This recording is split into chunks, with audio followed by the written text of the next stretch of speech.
আমার সঙ্গে কতক্ষণ আলোচনা করে উনি সিদ্ধান্ত দিলেন এবং সিদ্ধান্ত দেওয়ার পরে সেটা হলো বাইরে আসার পরে সাংবাদিক জিজ্ঞাসা করলো বেগম খালেদা কখন যাবে, ম্যাডাম কখন যাবেন দেশের বাইরে। আমি বললাম যে ম্যাডাম সিদ্ধান্ত নিয়ে উনি অসুস্থ, উনি সিদ্ধান্ত নিয়েছেন উনি দেশে চিকিৎসা করাবেন। 96 সালের পর থেকে সব মামলায় আমি জড়িত ছিলাম, ইনভলভ ছিলাম এবং তার মামলা কখনো বিচলিত হতেন না।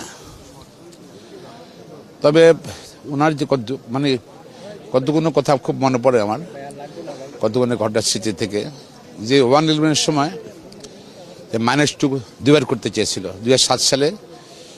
তখন শেখ হাসিনা লন্ডনে যাওয়ার পর আর লন্ডন থেকে আসতে দিচ্ছিল না, আর বেগম খালেদা জিয়াকে বিদেশ পাঠিয়ে দেওয়ার জন্য এয়ারপোর্টে প্লেন নিয়ে আসছিল, মহড়া তাকাচ্ছিল।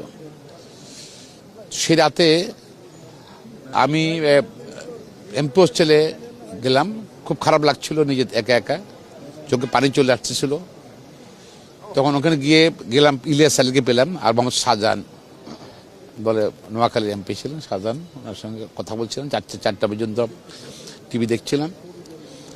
পরবর্তী ওরা বলছিল যে ম্যাডাম পাঠিয়ে দেয়, ম্যাডাম মামলা করা যায় কিনা। পরবর্তীতে সাহস করে মামলা করলাম, বৃহস্পতিবার ছিল মনে করে, কোর্ট থেকে নির্দেশ দিল বেগম খালেদা না পাঠাতে হয়। উনি যেতে চান নাই, বিপদ। আবার 8 সালে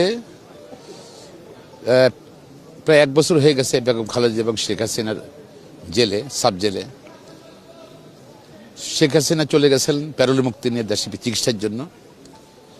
পত্রপত্রিকা আসছিল যে বেগম খালেদা চলে যাবেন, উনি অসুস্থ, উনি চলে যাবেন, সবাই জানে চলে যাবেন। ওই সময় আমাকে পারমিশন দিয়েছিল ওই সময় ওনার সঙ্গে দেখা করে আইনজীবী হিসেবে।